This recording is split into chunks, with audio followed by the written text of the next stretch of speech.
வணக்கம் மக்களே, இது சந்தோஷ் மேக்ஸுடைய CBSE chapter 1 relation and function exercise 1.1ல் கொஸ்டின் நம்பர் 13 வீடியோ.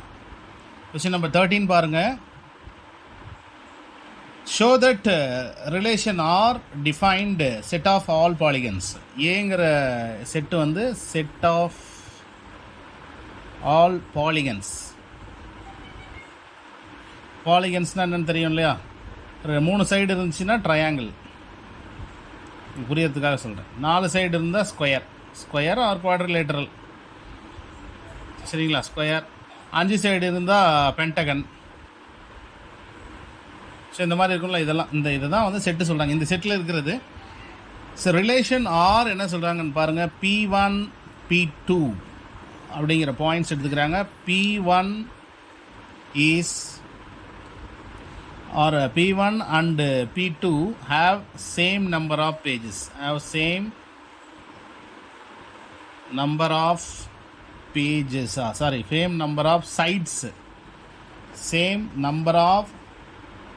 sides, ஓகேவா? Same number. எத்தனை நம்பர் இருக்குது அப்படிங்கிறது தான். சரி பாருங்கள். இப்போ இதில் அடிஷ்னலாக இதை வந்து ஈக்குவலன்ஸ் ரிலேஷன் ப்ரூவ் பண்ணணும். அது இல்லாமல் ஒரு அடிஷ்னல் கொஸ்டின் இருக்குது. ட்ரையாங்கிள் டி வித் சைட்ஸ் 3, 4, 5 கொடுத்துருக்காங்க. 3, 4, 5 சைட்ஸ் கொடுத்துருக்காங்கன்னு வச்சுக்கலாம். சரி பார்க்கலாம். பாருங்கள் ரெஃப்ளெக்சிவில் P1, P2 எடுக்கணும் இல்லையா? சரி, P1, P1 ரெண்டுமே சேமாக எடுக்கணும் இல்லையா? P1, C1 பிலாங்ஸ் டு வரும்.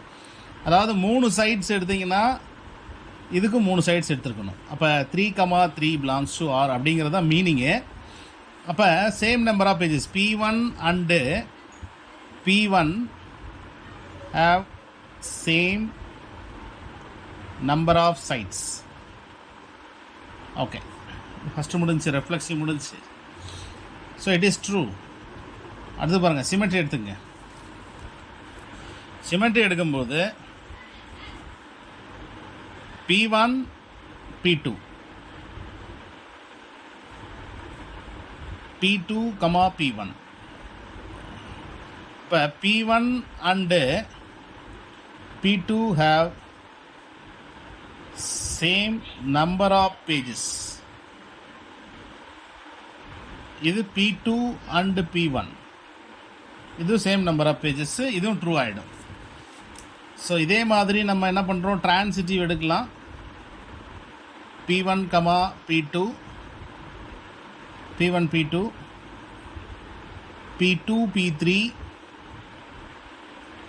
இப்போ P1 P3 எடுத்துக்கலாம் இல்லையா? இதான் 3 பாயிண்ட்டு. இந்த 3 பாயிண்டில் என்ன சொல்கிறாங்க? P1 ஈக்குவல் டு P2 இருந்துச்சுன்னா P3. அப்போ P1 P3 ஈக்குவலாக இருக்குது, ஈக்குவல் நம்பர் ஆஃப் சைட்ஸாக இருக்குது. அப்போ transitive satisfied. It is an equivalence relation. R is an equivalence. R is equivalence relation. Okay, இப்போ இதில் நமக்கு அடிஷ்னலாக என்ன கேட்குறாங்க? ட்ரையாங்கிளுடைய சைட்ஸ் கொடுக்குறாங்க. ட்ரையாங்கிள் வித் சைட்ஸ் 3, 4, 5 கொடுத்துருக்காங்க. சரிங்களா? ட்ரையாங்கிளோட சைட்ஸ் 3, 4, 5 கொடுத்துருக்காங்க. இப்போ நம்ம இந்த என்ன சொல்கிறோம் அப்படின்னு பாருங்கள். It is right angle triangle. சரிங்களா? இதில் பாலிகனுடைய சைட்ஸ் பாருங்கள். Polygon 3 sides. பாலிகனோட சைட்ஸ் 3 சைட்ஸ் இருந்தால் ட்ரையாங்கிள் தான் polygon. Since T is the polygon with 3 sides. இல்லைன்னா பாலிகனுடைய 3 சைட்ஸ் வந்து ட்ரையாங்கிளை ஃபார்ம் பண்ணுது. ஓகேங்களா? அடுத்து பாருங்கள், set of all elements in A related to triangle. இது வந்து நமக்கு ஏங்கிறது all the elements related to triangle. சரிங்களா? இந்த இருக்கிற இது அந்த ட்ரையாங்கிளுக்கு நமக்கு ரிலேட் ஆகும். புரியுதா உங்களுக்கு? So all the elements related to triangle. சரி, அடுத்த கொஸ்டின் போகலாங்களா? Question number 14. கொஸ்டின் நம்பர் 14 பார்த்தீங்கன்னாக்கா XY plane XY பிளேன் கொடுத்துருக்காங்க.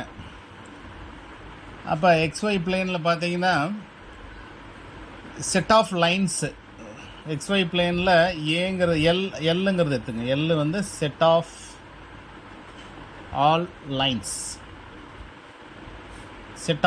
லைன்ஸு சரிங்களா. லைன்ஸு கொடுத்துருக்காங்க.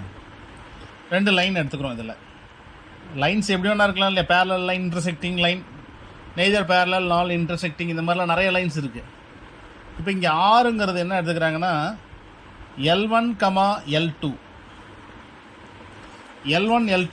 L1 is parallel to L2. L1ங்கிற லைன் L2க்கு பேரலாக இருக்குது. L1, L2 இது 2 பேரலல் லைன்ஸ்.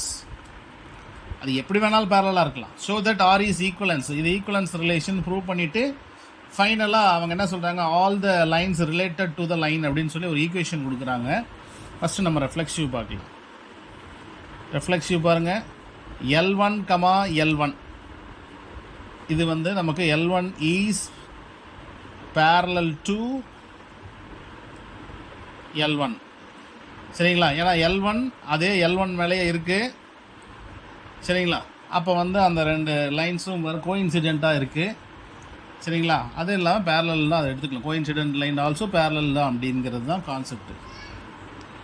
சரி, இப்போ பாருங்கள். அடுத்தது சிமெட்ரி. L1, L2 L1. இப்போ பாருங்கள், L1 பேரலாக இருக்குது சரிங்களா. L1, L2 பேரலாக இருக்குது. L2க்கு L1 பேரலாக இருக்கும் மியூச்சுவலி சரிங்களா. அப்போ இதுவும் ட்ரூ ஆகிடும் இல்லையா சரிங்களா. இதுவும் ட்ரூ ஆகிடும். L1க்கு L2வும் L2க்கு L1 பேரலல் அப்படிங்கிறதுனால மியூச்சுவலி பேரலல். அப்போ இட் இஸ் ட்ரூ. அப்போ இதுவும் ட்ரூ, இதுவும் ட்ரூ, 2 ட்ரூ ஆயிடுச்சு. இப்போ ட்ரான்சிட்டிவ் பார்க்கலாம். பாருங்கள், ட்ரான்சிட்டிவில் L1, L2 L2க்கு L1 L3. So L1, L2, L3. அப்போ L1க்கு L3 கண்டிப்பாக பேரலாக இருக்கும் அப்படின்னு நம்ம சொல்கிறோம். எப்படின்னு பார்க்கலாம். பாருங்கள், L1, L2 இல்லையா. L2க்கு L3 பேரலாக இருக்குது. அப்போ L1க்கும் L3 பேரலாக இருந்தால் இருந்திருக்கும் அப்படிங்கிற கான்செப்டில் இதை நம்ம முடிக்கிறோம். இட் இஸ் ட்ரூ சரிங்களா. It is true right. இப்போ ஒரு லைன் கொடுத்துருக்காங்க. Given line y equal to 2x plus 4 அப்படிங்கிற ஒரு லைன் இருக்குது. இப்போ இந்த லைனில் நம்ம பாருங்கள், இந்த கான்ஸ்டண்ட்டை ரீஅரேஞ்ச் பண்ணிகிட்டே இருந்தோம்னா நல்லா புரிஞ்சுக்கணும். இப்போ ஒரு XY ஈக்குவேஷனில் பார்த்தீங்கன்னா ஒரு லைன் இங்கே இருக்குது. y equal to 2ல் இருக்குன்னா அப்போ அடுத்தது y equal to 3ல் ஒரு லைன் இருக்கலாம். y equal to -1ல் கூட ஒரு லைன் இருக்கலாம். அப்போ இந்த கான்ஸ்டண்ட்டை ரீப்ளேஸ் பண்ணிக்கிட்டே இருந்தோம்னா வேறு லைன் இருக்கும் இல்லையா. அப்போ பாருங்கள், பேரலல் லைன்ஸ் பாருங்கள். பேரலல்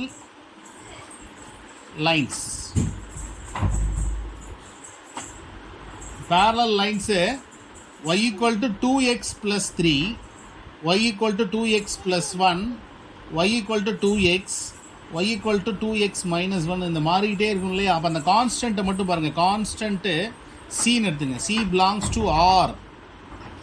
அப்போ y equal to 2x plus c அப்படிங்கிற ஒரு ஜென்ரல் ஈக்குவேஷன் எடுத்துக்கங்க. y equal to 2x plus 3ங்கிற ஒரு ஜென்ரல் ஈக்குவேஷன் எடுத்துக்கிட்டிங்கனாக்கா அப்போ பாருங்கள், நமக்கு இந்த line all the points, set of all the points related to the parallel lines. ஓகேங்களா. இப்போ set of all the lines related to the given line. இந்த லைனுக்கு இந்த லைன்ஸ் எல்லாம் ரிலேட் ஆகுது. புரிஞ்சுதா உங்களுக்கு? அப்போ எடுத்து எழுதணும். hence set of all the lines related to the given line y equal to 2x plus c. அவ்வளோதான்.